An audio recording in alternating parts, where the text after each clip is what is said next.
Here's another episode of Watches Strappin. These are not watch reviews, they're just quick wristwatch check of the day.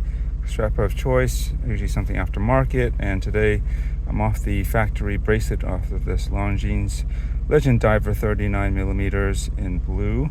The beads of rice bracelet it comes with is pretty nice, but I've been trying to keep it from getting scratched the first week, so I promptly switched it off of that, at least for the time being, to something else that I could wear around and not have to worry about the bracelet getting too scratched, because there are quite a bit of high polished bits, especially on the class of that factory bracelet.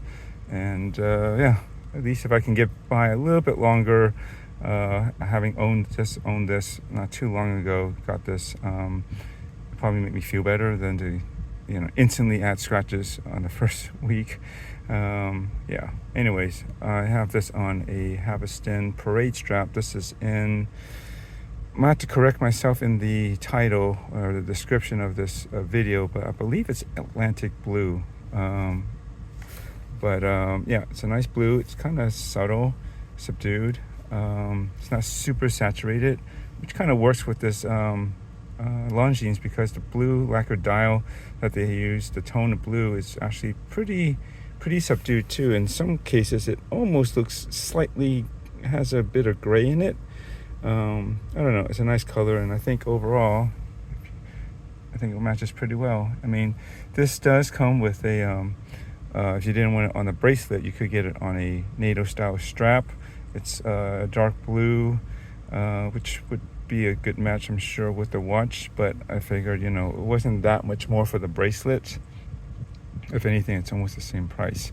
Maybe it's a little bit less, it should be, but it wasn't that big of a difference, and it just made sense to get it on a nice bracelet that it's new for the 39 millimeter. It's that bracelet style, and also it just integrates right into the case and in between the lugs, whereas I believe the older Longines Legend Divers, either in 42 or 36,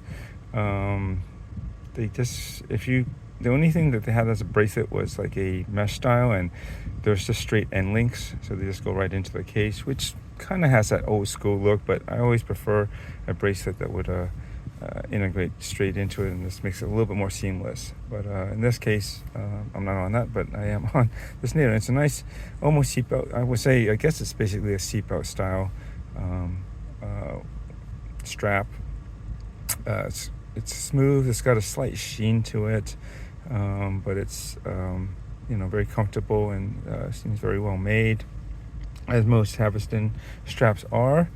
I really do like it, and I think because this is kind of I would say almost like a dress diver, because of how it's polished, and there's something about the way it looks, and because the bezel is internal, you don't have the more, I would say, utilitarian look of a external bezel, timing bezel of most traditional divers.